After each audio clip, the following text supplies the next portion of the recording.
The notion of inferiority, which is, in my opinion, the infectious virus that continues to spread from subsequent generations of white and black communities to the next, is at the center of what we're trying to get out of ourselves so that we can begin to build a community that's based on equity and justice.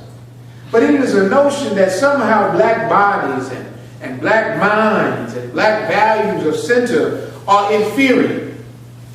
But if those bodies are inferior, it would mean by chance that the white bodies then must be superior.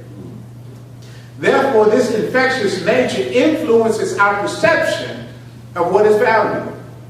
So when the rallying cry of Black Lives Matter goes out, erupts in the streets, and young people are trying to rescue the idea of blackness from spaces of inferiority, you see so many people upset with the idea of somebody saying Black Lives Matter. In fact, everybody started coming up with a hashtag. White Lives Matter, Purple Lives Matter, All Lives Matter, Green, Pink Lives Matter, all of it, right? They want to believe that everything matters because they don't want to believe that truly black lives do matter. I remember a time when I was working with ex-offenders in Madison area urban ministry. And there was a young white woman, I'm going to call her T, who had a really hard life. She had experienced abuse, family disruption, and she ended up with an addiction that almost destroyed her entire life.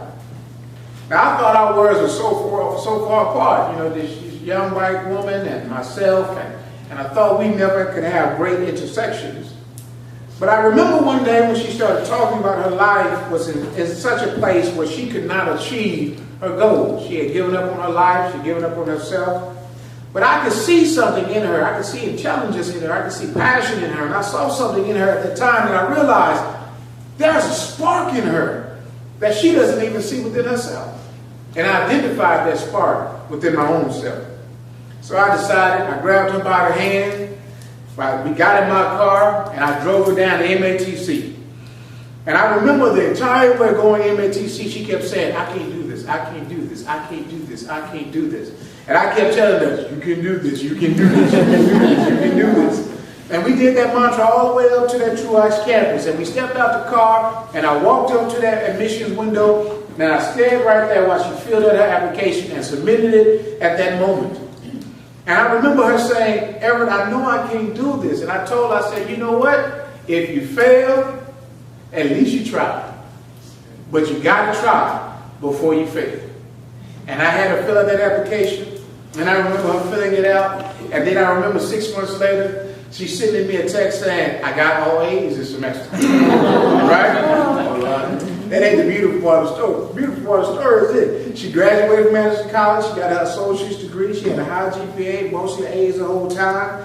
But this is the thing about being able to understand the intersections and the power when we see and trust in each other. She is now working and supervising people within the Department of Corrections. Because of the intersections that I was willing to risk and be a part of, I realized at that moment what I was seeing in her was not the change in her. What I was seeing was the change in me.